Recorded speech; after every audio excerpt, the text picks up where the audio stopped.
Staff nursing counselling గందరగోళంగా మారింది. Director of public health పరిధిలో నర్సింగ్ ఆఫీసర్ల బదిలీలను ఇష్టారాజ్యంగా నిర్వహిస్తున్నారని స్టాఫ్ నర్సులు ఆందోళనకు దిగారు.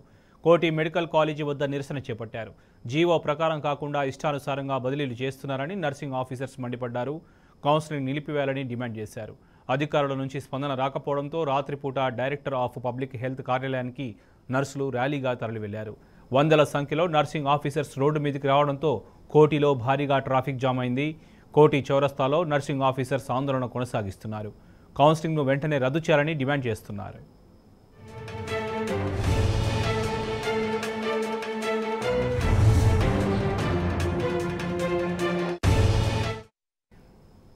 నర్సింగ్ ఆఫీసర్స్ ఆందోళనపై మరింత సమాచారం మా ప్రతినిధి వంశీని అడిగి తెలుసుకుందాం. వంశీ, చెప్పండి.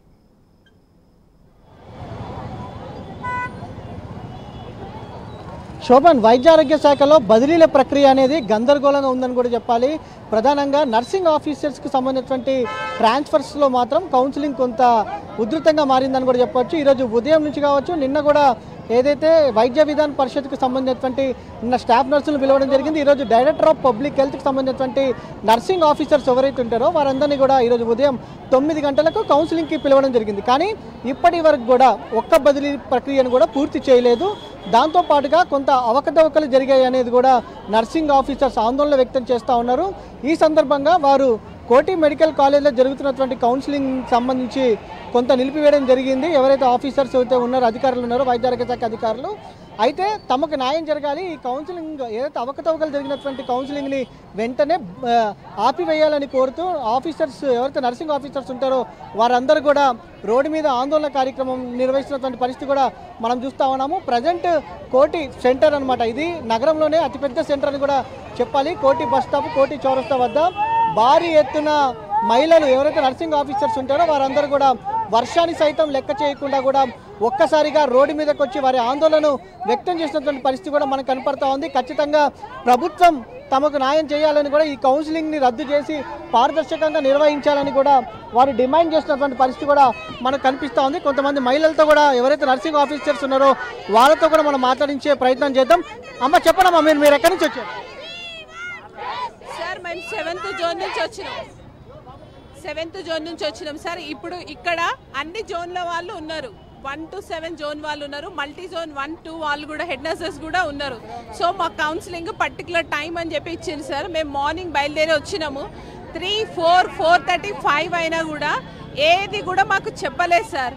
సో వేరే 6th జోన్లో జరుగుతుందంట, అది మధ్యలో ఆగిపోయింది. ఎందుకు అంటే ఆర్డర్గా లిస్టు లేదు సార్, సీనియారిటీ లిస్టు ప్రాపర్గా లేదు. సో క్లియర్ వేకెన్సీస్ ఎన్నున్నాయో మాకు తెలియదు, తర్వాత లాంగ్ స్టాండింగ్ వేకెన్సీస్ ఎన్నున్నాయో మాకు తెలియదు. జస్ట్ మమ్మల్ని పిలిచి ఈ ముందున వాళ్ళ ప్లేసెస్ చూపించమని అడుగుతున్నారు. ప్లేసెస్ చూపించి అవి చూస్ చేసుకోమంటారు. మాకు తెలియని ప్లేసెస్ మేము ఎట్లా చూసుకుంటాం? క్లియర్ వేకెన్సీ కావాలి మాకు, ప్లస్ సీనియారిటీ లాంగ్ స్టాండింగ్ ఎంతమంది ఉన్నారో అది కావాలి సార్. సో అట్లా ఉంటే మేము క్లియర్గా వెళ్ళగలుగుతాం. దాంతోపాటు కొంత గందరగోళ పరిస్థితి నెలకొంది. మీ డిమాండ్ ఏమంటారు ప్రధానంగా?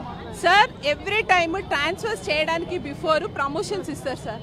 ప్రమోషన్స్ ఇచ్చినప్పుడు ఏమవుతాయంటే క్లియర్ వేకెన్సీస్ వస్తాయి. సో దాన్ని బేస్ చేసుకొని ట్రాన్స్ఫర్స్లో నచ్చిన ప్లేస్కి మేము వెళ్తాం సార్.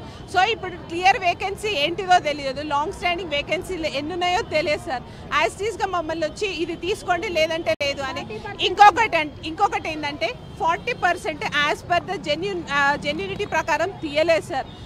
ఏ రకంగా తీసారంటే లోపల లావాదేవీలు ఏం జరిగినాయో మాకు తెలియదు. కాకపోతే వెనక ఉన్న జూనియర్స్ ముందుకు ఎలా వస్తారు, సీనియారిటీలో ఉన్న లిస్టులలో నేమ్స్ ఎట్లా గాయబైతాయి, రాత్రికి రాత్రి ఎట్లా గాయబైతాయి.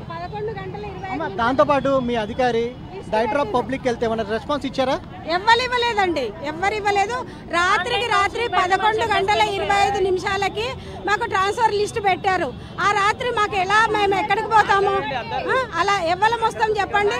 మళ్ళా సీనియర్ 90 బ్యాచ్ వాళ్ళని హోల్డ్ చేసి 95, 93 వాళ్ళని ట్రాన్స్ఫర్లోకి తీసుకున్నారు. అదొకటి. ఇంకా కరెక్ట్ ఆర్డర్ ఆఫ్ లిస్ట్ కరెక్ట్గా లేదు.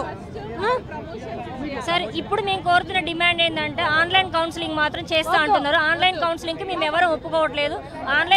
ఆఫ్లైన్ కౌన్సిలింగ్లోనే ఇన్ని మిస్టేక్స్ ఉన్నాయి. ఆఫ్లైన్ కౌన్సిలింగ్ ఎవరెవరికి ఏ ఆప్షన్స్ తో ఇస్తారనేది మాకు తెలియట్లేదు సార్. ఇంకొక విషయం, మాది డిఎంబి టీవీవీపీ 2 విభాగాలు ఉంటాయి సార్. సో అక్కడున్న సీనియర్స్ ఈ లిస్టులో ఉన్నారు, ఇక్కడ ఉన్న సీనియర్స్ ఆ లిస్టులో ఉన్నారు.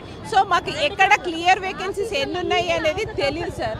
సో అన్ని క్లియర్గా చేసి మాకు ఒక టైం ఇచ్చి ఆఫ్లైన్ కౌన్సిలింగ్ చేస్తే క్లియర్ వేకెన్సీస్ మాకు చెప్తే మేము వచ్చి తీసుకుంటాం సార్. ఇంకొకటి ప్రమోషన్స్ ఫస్ట్ ఇస్తే ఏంటంటే ఇప్పుడు అబౌట్ రిటైర్ అయ్యే వాళ్ళు ఉన్నారు, వాళ్ళకు ఈ ట్రాన్స్ఫర్స్ మీద ఎలాంటి అనుమానాలు ఉన్నాయండి? ట్రాన్స్ఫర్స్ మీద చెప్తున్నాం కదా సార్, మాకు తెలియకుండా అన్ని కానీ మమ్మల్ని ట్రాన్స్ఫర్స్ అని పిలిచారు. లాంగ్ స్టాండింగ్ అంటే అందరు సీనియారిటీ ప్రకారం లాంగ్ స్టాండింగ్ తీస్తారేమో అనుకుని మేము కౌన్సిలింగ్కి వచ్చాము. ఇక్కడ వచ్చిన తర్వాత 90 బ్యాచ్ తీసేసారు, 93 బ్యాచ్ కొంతమంది తీసేసారు, 50 మెంబర్స్ని మొత్తం అసలు లిస్టులో నుంచే తీసేసారు. ఎందుకు తీశారు అని మేము అడిగితే మీకు అనవసరం, మేము ఎవరిని పిలిచామో వాళ్ళు అటెండ్ కావాలంతే అని చెప్పేసి మమ్మల్ని ప్రొద్దున నుంచి నోరు నొక్కేసి ఓవరాల్ గా మొత్తం ఎంతమంది వచ్చారమ్మా? ఓవరాల్ గా మొత్తం 500 మెంబర్స్ వచ్చాం. ఒక హెడ్ నర్సెస్ మీ అందులో ఆల్ జోన్స్ అందులో ఒక్కొక్కటి సార్ మెంబర్స్ తీశారు. ఓవరాల్ గా దాదాపు 2000 చిల్లర ఉన్నాం సార్. మేము 2000 అబౌవ్ ఉన్నాం. భారీ సంఖ్యలో అటు నర్సింగ్ ఆఫీసర్స్ ఎవరైతే ఉన్నారో వారందరూ కూడా కోర్టుకి చేరుకోవడం జరిగింది. వారందరూ కూడా ఆందోళన వ్యక్తం చేసినటువంటి పరిస్థితి కూడా మనకు కనిపిస్తూ ఉంది. లిస్టు సరిగ్గా లేదని కూడా వారు ఆందోళన వ్యక్తం చేస్తూ ఉన్నారు. ప్రభుత్వం ఇప్పటికైనా స్పందించాలని కూడా కోరుతా ఉన్నారు. ప్రభుత్వం స్పందించకపోతే తమ ఆందోళన కొనసాగిస్తామని కూడా చెప్తున్నారు. ఒకసారి మన విజువల్స్లో కూడా చూడొచ్చు, భారీ ఎత్తున పోలీసులు కూడా మోహరించినటువంటి పరిస్థితి కూడా మనకు కనిపిస్తూ ఉంది. ఓవరాల్గా భారీ ఎత్తున పోలీసులు రావడంతో కూడా ఒక పక్క రోప్ వేన్ పట్టుకొని కూడా వారు నిలవరిస్తున్నటువంటి పరిస్థితి కూడా మనకు కనపడతా ఉంది. కొంతమంది మహిళలతో కూడా ఎవరైతే నర్సింగ్ ఆఫీసర్స్ ఉన్నారో వారితో మాట్లాడించే ప్రయత్నం చేద్దాం. చెప్పండమ్మా. Online counselling ఆపేయాలండి. మార్నింగ్ నుంచి ఇప్పటి వరకు వాటర్ లేదు, తిండి లేదు. ఇటు కుటుంబాన్ని ఒక దగ్గర వదిలేసి వచ్చి ఇక్కడ మేముంటే రోడ్ల మీద నిలబడ్డా ఎవరు రావట్లేదు. డిహెచ్ ఆన్లైన్ కౌన్సిలింగ్ పెడతా అంటున్నారు. దాంతోపాటుగా పెద్ద ఎత్తున ఆందోళన కార్యక్రమాలు నిర్వహిస్తూ ఉన్నారు. ఒకసారి మనం చూడొచ్చు, కోటి సెంటర్ మొత్తం కూడా భారీ ఎత్తున ఉధృత పరిస్థితులు మాత్రం నెలకొన్నాయి. ఆందోళన కార్యక్రమాలకి ఏదైతే చేసినటువంటి పరిస్థితి కూడా మనకు కనపడతా ఉంది. కొంతమంది నర్సింగ్ ఆఫీసర్స్ ఉన్నారు, వాళ్ళతో కూడా మాట్లాడించే ప్రయత్నం చేద్దాం. చెప్పండి. మాకు ఇది న్యాయంగా చేస్తాము ట్రాన్స్ఫర్స్ అని మమ్మల్ని పిలిపించారండి ఇక్కడికి. వీడికి వచ్చినాక కొద్దిసేపు అవకతవకలు జరిగినాయి, అయినా మేము సైలెంట్ ఉన్నాము. తర్వాత ఏం చేసిండ్రంటే ఫోకల్ టు ఫోకల్ హైదరాబాద్ వాళ్ళకి ఇవ్వని అన్నారు. లోపల హైదరాబాద్ వాళ్ళకు జూనియర్ మోస్ట్ వాళ్ళకు ఫోకల్ టు ఫోకల్ ఇచ్చిండ్రు, సీనియర్స్ వాళ్ళకు మాత్రం పిఎస్సీస్ డిస్ట్రిక్ట్స్ నుండి ఇచ్చిండ్రు. ఇది ఎక్కడ న్యాయం అని అడిగితే వాళ్ళు మీరు వెళ్ళిపోండి అని మా మీద దొబ్బేస్తున్నారు. ఇంకొకటి, ఇది జూన్ మంత్లో మాకు ట్రాన్స్ఫర్స్ ఉండాలండి రూల్ ప్రకారము. ఇది జూలై, ఇది ఇంప్లిమెంట్ అయ్యేసరికి ఆగస్టు. మా అకాడమిక్ ఇయర్ స్టార్ట్ అయిపోయి మా పిల్లలంతా మేము వేసేసుకున్నాం. అది కూడా మాకు ఒక ప్రాబ్లం ఇది. ఇంకొకటి, మాకు కరెక్ట్ గైడ్ లైన్స్ లేవు. మా క్లర్క్లను అడిగితే మాకే గైడ్ లైన్స్ లేవు, మీకు ఎక్కడి నుంచి చెప్పాలని చెప్పేసిండ్రు. ఒక 10 లిస్టులు వచ్చినాయి అండి, ప్రాపర్ లిస్టులు 10 లిస్టులు వచ్చినాయి. ఏది ఒకటి కరెక్ట్ లేదు మాకు. సీనియారిటీ వైజ్ కరెక్ట్ లేదు, లిస్ట్ కరెక్ట్ లేదు, కొందరిని స్కిప్ చేసిండ్రు. ఎవరైతే సీనియర్స్ ఉన్నారో వాళ్ళని గాయబ్ చేసిండ్రు, లేచే వాళ్ళను అంతా ఇన్జస్టిస్ చేసిండ్రు. మేము ఎందుకు అడుగుతున్నామంటే న్యాయంగా చేయండి, టైం తీసుకోండి, లిస్ట్ ప్రిపేర్ చేయండి, అకార్డింగ్ టు సీనియారిటీ వైజ్ ఎవరికి ఎక్కడ అనేది మీరు ఇవ్వండి. ఇంకొకటి, 24 ఇయర్స్ దాటితే మాకు ప్రమోషన్స్ ఉంటాయి. 28, 30 ఇయర్స్ ఉంటే కూడా ప్రమోషన్స్ లేవండి. 95 వాళ్ళు 98 వాళ్ళు రిక్వెస్ట్ చేస్తారు, సార్ మాకు ప్రమోషన్స్ ఇస్తే మేము వెళ్ళిపోతాం, అవి క్లియర్ వేకెన్సీస్ అవుతాయి, అప్పుడు మీరు ఫిలప్ చేయొచ్చు అని కూడా ఒక రిప్రజెంటేషన్ వాళ్ళు ఇచ్చారండి. దేనికి స్పందన లేదు. మీరు చెప్పండమ్మా, ఉదయం నుంచి ఒక్క ట్రాన్స్ఫర్ అయినా చేశారా? ట్రాన్స్ఫర్ చేశానండి, చేసిన 2-3 చేశారు, వాటిల్లో కూడా అవకతవకలు ఉన్నాయి. యాక్చువల్లీ మా ప్రాబ్లం ఏంటంటే మిగిలిన అన్ని డిపార్ట్మెంట్స్ రూల్సే మా డిపార్ట్మెంట్లో కూడా ఇంప్లిమెంట్ చేస్తున్నారు. మిగిలిన డిపార్ట్మెంట్స్ అన్ని కరోనా టైంలో హాలిడేస్ తీసుకొని ఇంట్లో ఉండి వర్క్ ఫ్రమ్ హోమ్ చేసుకున్నారు. మీ ఫీల్డ్లో ఉండి ప్రాణాలు లెగించి మేము డ్యూటీస్ చేశాము. మాకు ఇక్కడ మాత్రం ఎలాంటి ఎగ్జామ్షన్స్ లేవు. అన్ని డిపార్ట్మెంట్స్ లాగానే మా గైడ్ లైన్స్ ఇస్తున్నారు. మాది అన్ని డిపార్ట్మెంట్లో లాంటిది కాదు. మా నీడ్స్ వేరు ఉంటాయి, మా సర్వీసెస్ వేరు ఉంటాయి. మాకు ఇక్కడ తీసుకొచ్చి కంపల్సరీ 40% అని చెప్తున్నారు. ఇక్కడ మెజారిటీ ఎంప్లాయీస్ విమెన్ ఉంటారు. అందరికీ కంపల్సరీ ట్రాన్స్ఫర్స్ అంటే ఇక్కడ వర్కౌట్ కాదు. చేసేది కూడా సిన్సియర్గా చెయ్యట్లేదు, ట్రాన్స్పరెన్సీ లేదు. డిహెచ్ ఎంతసేపటికి గవర్నమెంట్ ఎంప్లాయీ మా రిప్రజెంటేషన్ ఏం తీసుకోవట్లేదు, మా రిక్వెస్ట్లు ఏవి వినట్లేదు. ఆయన ఎలాంటి క్లారిఫికేషన్ ఇవ్వలేదు. ఇంతసేపు అయింది, మేము మిడ్ నైట్ అయింది, మేము షిఫ్ట్ డ్యూటీలు చేయాల్సిన అందరం కూడా డ్యూటీలు వదిలేసుకొని ఇక్కడ ఉన్నాము. అయినా ఎవరు రెస్పాన్స్ అవ్వట్లేదు.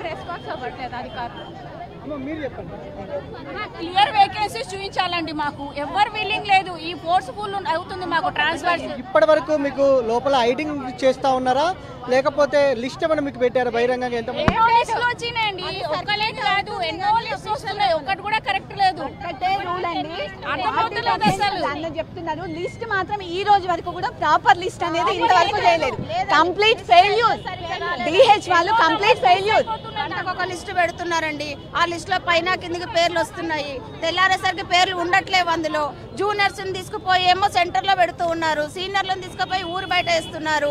30 years నుంచి మేము ఇక్కడ పని చేసాం, కరోనాలో ఎంత పని చేసాము, అయినా కూడా మమ్మల్ని తీసుకుపోయి ఊరు బయట పడేసి చేయమనట్లేము. అట్లా కూడా చేయడానికే మేము వచ్చాము. కానీ ఇక్కడికి వచ్చినాక పారదర్శకత లేదు. వాళ్ళు ఏం చేస్తున్నారో తెలియదు, కానీ వాళ్ళకి మాత్రం వాళ్ళకి ఇష్టమైన పోస్టింగ్స్ ఇస్తున్నారు. మాకెవ్వరు సహాయం లేరు, మాకు ఎక్కడి నుంచి ఏ సహాయం లేదు. కాబట్టి మమ్మల్ని అక్కడే కూర్చోబెడుతూ ఉన్నారు. మేము పోగానే ఆ లిస్ట్ అంతా దాచిపెట్టేస్తున్నారు. వేరే వాళ్ళకి మాత్రం వాళ్ళకి ఇష్టమైన పోస్టింగ్స్ ఇస్తున్నారు. మరి ఆ సీనియారిటీ అని లిస్టు తీసారు, ఏం లాభం అండి? జూనియర్స్ కు తీసుకుపోయి ఆ సిటీ సెంటర్ లో ఇస్తూ ఉన్నారు. మరి మాకు అన్యాయం జరుగుతుంది ఇక్కడ. మీ డిమాండ్ ఏమంటారు ప్రధానంగా? ప్రధానంగా అంటే పారదర్శకత, క్లియర్ వేకెన్సీ ఉందండి. ఇప్పుడు మాకు క్లియర్ కూడా ఏ employee, any department employee 25 years seniority వచ్చాక ప్రమోషన్ అనేది లేకుండా ఉండదు. ఎక్సెప్ట్ నర్సెస్ మాకైతే ప్రమోషన్ లేదండి. ప్లస్ మాకు క్లియర్ మొత్తం మీద వీరందరూ కూడా ఆందోళన వ్యక్తం చేస్తూ ఉన్నారు. ప్రభుత్వం నుంచి ఇప్పటి వరకు కూడా ఎలాంటి స్పందన లేకపోవడంతో కూడా వారు ఆగ్రహాన్ని వ్యక్తం చేసినటువంటి పరిస్థితి కూడా మనకు కనపడతా ఉంది. ఒకసారి మనము విజువల్స్లో కూడా చూడొచ్చు. ఒక్కసారిగా నర్సింగ్ ఆఫీసర్స్ రోడ్డు మీదకి రావడంతో కూడా అటు ఏదైతే పెద్ద ఎత్తున కోటి సెంటర్లో ట్రాఫిక్ జామ్ ఏర్పడినటువంటి పరిస్థితి కూడా మనం చూస్తూ ఉన్నాము. మరోపక్క వీరు ఏదైతే ఉస్మానియా మెడికల్ కాలేజ్ నుంచి కోటిలోని డిపిహెచ్సి ఆఫీస్ ఏదైతే ఉందో, director of public health office ఏదైతే ఉందో ఆ ఆఫీస్కి ర్యాలీగా బయలుదేరినటువంటి నేపథ్యంలో పెద్ద ఎత్తున ఒక్కసారిగా రోడ్డు మీదకి రావడంతో కూడా పోలీసులు అడ్డుకున్నటువంటి పరిస్థితి కూడా మనం చూస్తూ ఉన్నాము. పెద్ద ఎత్తున రోప్ పార్టీని పెట్టి వారిని అడ్డుకోవడం జరిగింది. ఒక్కసారిగా ఇక్కడ కోటి సెంటర్స్లో భారీ ఎత్తున ట్రాఫిక్ జామ్ ఏర్పడినటువంటి పరిస్థితి కూడా మనం చూస్తూ ఉన్నాము. ఈరోజు ఉదయం నుంచి వస్తున్నా కూడా, ప్రభుత్వం నుంచి ఆందోళన చేస్తున్నా కూడా ప్రభుత్వం నుంచి ఎలాంటి స్పందన లేకపోవడంతో కూడా వారు తీవ్రమైనటువంటి ఆగ్రహాన్ని వ్యక్తం చేసినటువంటి పరిస్థితి కూడా మనం చూస్తూ ఉన్నాము. భారీ ఎత్తున పోలీసులు మోహరించారు. కాసేపట్లో ఇక్కడ ఏదైతే వీరిని సంలయించాలని చూసినా కూడా వారు ఎంతకి తగ్గపోవడంతో కూడా కాసేపట్లో అరెస్ట్ చేసే అవకాశం ఉన్నట్టు కూడా తెలుస్తూ ఉంది. మొత్తం మీద కోటి సెంటర్ వద్ద మాత్రం, కోటి చౌరస్తాలో మాత్రం తీవ్రమైనటువంటి ఉద్రిక్త పరిస్థితులు మాత్రం నెలకొన్నాయని మనం చెప్పొచ్చు. అటు నర్సింగ్ ఆఫీసర్స్ కూడా ఆందోళన వ్యక్తం చేస్తున్నారు. శోభన్.